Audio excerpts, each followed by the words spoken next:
And if they don't do it, then of course, just like if they don't do it on a sidewalk in a residential area, we have to go remove it and fine them. Okay, thank you, I just wanted to Yeah, make I sure. would make sure. because I just want to say, we're the only jurisdiction that removes snow from the business district. So if it's such a big safety issue and so confusing, what does Whitefish Bay do? What does Whitefish Bay Glendale do? removes it. They removed That's not it. what they told That's not us what we've that been they told. removed I plow snow there, they remove it at night. Through the bid? I don't know how they have it organized that way, but they will come through at night, push it off the sidewalk into the street, load it in dump trucks, and haul it. To where? That's not village staff, is that a contracted No, person? DPW. Oh. New information. it. I thought you. Because we just quoted plowing a business on Silver Spring, and we're told all we have to do is make 2 accesses to the gutter, to the parking lane, and then the village will come clear it as they do it. Clear in the road? Yeah, that makes No, sense. they'll plow the road up against all the parking meters and up against the curb. We'll shovel the 48-inch sidewalk and dump it against the parking meters. Make 2 accesses into the street per the business request. And all the other snow around the parking meters, the village will come back and move. That could be correct, and the reason I say that is because parking meters, if we decide to go that route, you may have to change our position, because you would have to clear the snow from around the parking meters. We also want people to be able to access their cars. Basically, because I've also done snow for you, around the Cornerstone buildings on Oakland. We did the same thing. We pile it wherever we can along the curb, making as many passes into the street as we can. And then your village comes back and hauls the big piles away. If you don't do that, you're gonna end up with a gigantic amount of snow along the street. And most businesses won't pay to haul. Yep. And The sidewalk. We need to vote on that. Yeah. Sure. No, I agree with you. Can I just get your name and address? Oh, sorry about that. oh, sure. Salcio Farming, 5064 North Berkeley Boulevard, Whitefish Bay. Thank you. Rebecca? So thanks for the clarification, I'm happy that we're on, that we understand each other. But when you get to budget time, if you're gonna leave it in the district, I really would encourage you to look at your snow patrol and moving forward with that. Well, they still have to do it for even the sidewalks, right? So it's a consideration even without moving to the district. Correct. Okay. All right, any further discussion? Like, what's the amendment? This is my understanding of it. To utilize the southern part of Lot C, to move the snow from the public areas as typically done, excluding the parkways in the business district. I guess just the business improvement district, if there's no public spaces, I assume the crosswalks, that's why that exclusion is there. But if that's already not our responsibility, then I don't need that exclusion. Yeah, okay, so, okay. All right. I mean, I work downtown, and when the snow's, they don't really do a good job of clearing the snow, and it's dangerous for seniors, disabled people. I mean, people are trying to get out of the car.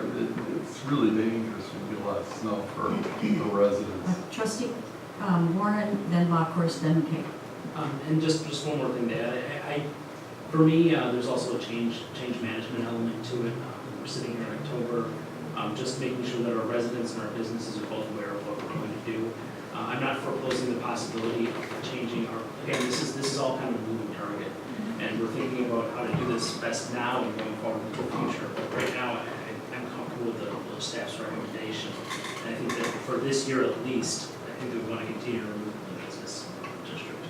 Thank you. Trustee Bockhorst. And I agree with what Trustee Warren said, and also what was mentioned before. So accessing your vehicle, you park your car on the street, and then if there's no way to get, if the businesses can just pile the snow there, we don't take care of it, there's no way to get to the sidewalk, so that's another public safety issue. So you have to walk, and unless someone does a curb cut, and then whose responsibility is that? I think I addressed that as a business owner, it's, you want your customers to be able to get to you, so you just, Where do you put the snow though? Well, let's call the question. Okay. Well, we- did you, oh, you want, did you have a I was comment? gonna call the question. Oh, okay. So Second. Okay, does anyone have anything else to say on this? I feel like we've heard. That you called the question, okay. Seconded, let's- All right, so we have a motion Yeah. and a, do we have to vote on the call question? Okay, We have to vote on the question. okay, so, all those in favor of calling the question, say aye. Aye. Any opposed? Motion carries. And now we will vote on the amendment. And, does anyone need to read it again? If not, all those in favor, say aye. Aye. Any opposed? Nay. Amendment fails, 2-5. And now read the original motion. Trustee McKay moves, seconded by trustee Bachhorst, to authorize staff to execute the snow removal and dumping plan as presented. Okay. Any further Does discussions? that include giving the person street lot? That was a clarification. It's so vague, I mean, that's not, you know, Okay. Well, I don't know what. their application's gonna come forward at a Yeah. later date, so you can make Oh, that, you can make that decision then. He'll be here shortly. Does that come to the board? Yes. It's a special- Bah humbug. So, Will this year. Trustee Menta, It does come to the board. did you need a every year. clarification, trustee Menta? I mean, I don't think that's a clear motion. Say it again. Trustee McKay moves, seconded by trustee Bachhorst, to authorize staff to execute the snow removal and dumping plan as presented. Are there more than one presented options? No, it was Okay. that one, or we could make amendments. As recommended, maybe? There's only one She presented. read it exactly how it So, was. I mean, That's like like, wasn't a memo. I mean, like, right at the bottom of the first page is this proposal will impact the tree sales vendor, and there's two options. So For the tree, so, vendor, exactly. Yeah. So the motion as presented does not address option one or option two. I just don't think it's a clear motion. I took it that the group was comfortable with the lack of clarity and that they were gonna make the decision when they applied for the permit. I understand what trustee Menta is saying, that the motion is saying as presented, and there are options in as presented. So it would be easier to clarify just to say, use, Trustee Warren can help me with the language, but use lot C to continue normal, snow operations as our snow storage, or something like that. With No, with they the clarify. decision on the tree vendor. Forthcoming Forthcoming. when his application is submitted. We don't even have to mention that. You don't even have to really mention that. If you don't want, but as presented, then you would need to Dumping clarify. plan as presented in lot C. And let's see. However, I need to word it to get Exactly. this. But there's no lot C, is what you're saying, don't reference it. It's No, all- you have to reference, I'd rather it just be a motion that you don't need to reference a document, just make the motion. Like, Okay. not as presented, because then as a citizen, in a minute, you gotta go back and try to find the file. Right. So just, It just needs to be a clearer What's motion. How about something like move that all snow removed from the business improvement district and public lots be dumped in River Park parking lot C. there you go, Yes. that's much clearer. There you go. Thank you. Second. Okay. So it's- Call the question. All right. Did you just make a motion to call the question, or we were? No, we're. Just gonna- Okay. Somebody, we're going to. Yeah. All right, so, all those in favor, say aye. Aye. Any opposed? Nay. Motion carries 5-2. Thank you. We did it.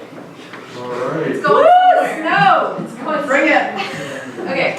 Okay, See it. so the next item, do we need the next, I'm sorry, consider performance management program changes. How does the board feel if we should refer the item? oh, I let's think vote, we should prove do it. it, we should do it because it's like. I have questions, so if you don't want to hear the questions today, then I would advise to defer it.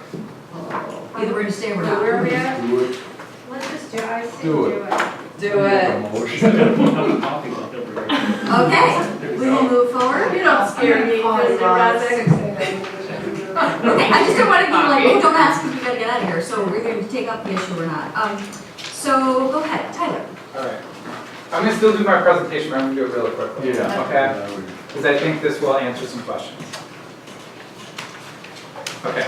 Performance management, those are the 5 things. There's other things typically, but those are the 5 things. We're gonna focus on 3, 4, and 5, okay? So, when you're doing performance management, there's some typical pay adjustments that you can make. One is COLA, cost of living adjustment. This is awarded to employees to keep salaries and wages consistent with inflation, or this is the acronym we've been using, CPI, okay? Typically, it's been 1.5% to 2% over the last 5 years, and typically it is separate from performance pay. Once I talk about our current program and that, we've kind of tied the two together, and I'll explain that briefly, but just know typically best practice is separate from your other, which is performance pay model, okay? There's 3 basic ways, there's other ways, but 3 basic ways you can do it. One is based on longevity, that's a step system. One is based on performance, which is our current system, merit. And then one is on a request basis, it's a case-by-case basis. I don't recommend that because it puts your manager in a very difficult situation, and employees are working hard that don't necessarily take the initiative to ask for a request, don't get rewarded. It's not the best system, but it's a system that we've done long ago and no longer have. In 2015, so this is predating me, one of the reasons why I used to be a special projects coordinator long ago. We made an assistant village manager to focus more time on human resources items. So before 2015, not all employees were being evaluated. We had a lot of employee salaries that were outside of the pay range. Not all job descriptions were consistent in format, and we didn't have a performance pay model for general employees. Basically, there was 2 exclusions to that. Sometimes we had letters of employment for different managers or department heads that would specify what would happen with their pay the first 3 years. And then we had a step system for the first 3 years of DPW employees, okay? So if they weren't being evaluated, I'm sorry, I don't want to move on without, then they were using a step system, is that, how else did they move through their cuts? Only DPW employees had step system. All other employees, it was on a request basis. That was it. It was, so there was a lot of inconsistencies as far as like how they would move. They had that, and then there was just the COLA increase, okay? So we had some employees that would continually get requests and they were advancing, and then some employees weren't at all, and that, so that's why we had some employees outside of their pay ranges because of that. But they still get the COLA, the 2%? Correct. Okay. Correct. In 2018, so as of today, all regular employees receive an annual evaluation. All employees are in the approved pay range, which you approve annually. We'll do that always at the end of the year. All job descriptions are consistent in format, and it's a merit-based system. So what does that look like? Our current merit-based system, you can receive up to a 1% increase based on your annual evaluation. Those increase increments are in 0.25% increments, okay? So it's all based on what your final eval and score is. You can get like a 0.25, 0.5, 0.75, or the full 1%. Employees not eligible until they have at least a full year of employment. And then if you look in previous years, Mark had in the budget that $10,000 number, it was under the contingency line under the village manager's budget. What's the CPI they get every year? 2%? In addition? That was the 1.5 to 2%. So, I know exactly what you're asking. Okay. So, as I mentioned, when we first pitched the program 2 years ago, we mentioned that COLA would be tied to merit. So typically, before we set up this program, the typical COLA was around a 2%. So what Chris did when he was the manager was said, okay, we'll do a slightly less COLA at 1.5%. For an average employee, we figured that they would get a 0.5% increase, that would take them to the COLA amount. If you're not average, so if you're less than average, you would not get what the typical COLA would be. If you're an above average employee, you would exceed what COLA would be. Does that make sense? So that's what it was. But the chart you sent me for the different years, it wasn't an average of 2% for COLA. It was like, even before the program, it was 1.6. 1.5? Yeah. Yeah, 6. Mark sent that to you. Yeah. Yes. So I just want, anyways. So it was 1.6, and then when we adopted. We had 2%, I think, in like 2013, and then 2014, 15 was 1.5. Okay. Yeah. Does that better answer your question? Yes. Okay. So what are our lessons learned through the current merit program? So we've done a lot of feedback. I've done a lot of feedback with department heads and employees. And now that I've been here for over 3 years, I definitely have a better compass and understand where the organization's at. With our current system, employees were concentrating a lot of attention on the rating and less on the content. That was something that's making me and some other department heads a little uncomfortable. We want them to focus more on the content so we can focus on things to improve on rather than getting so caught up in the rating. Because rating is tied to pay in a merit system. Department's discretion and interpretation of ratings differ. So depending on which department you elect, some would give easier to give a higher rating than others, let's say. And then we have several small departments that supervise only a few employees. So think if you only supervise 1 or 2 employees, you're going to tend to rate them, if you're trying to do a bell curve, you can't really do a bell curve with 1 or 2 employees. Larger departments